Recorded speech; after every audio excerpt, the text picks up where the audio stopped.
Hey guys, today I'm going to show you how to download the GeoLayers 3 plugin and how to connect it within the After Effects.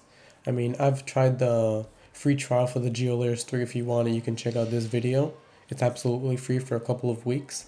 And basically, I've made the decision that I want to purchase this plugin for long-term benefits. Now, what I'm going to do after adding to the cart, I'm going to click the cart and make the purchase.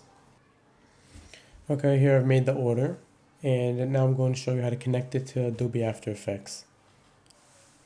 After purchasing the plugin, you go into My Downloads and License, and you can see a license code right here. You go ahead and copy it, and since I already have the GeoLayers 3, because I downloaded the free trial, I can just now connect my license and go ahead and be able to use the plugin straight after that. I recommend you do it this way. This is the most simplest way. This way you can also use GeoLayers 3 and use the trial and see if you actually want to buy it, because you're not going to really know if you want to use this plugin if you don't really actually use it.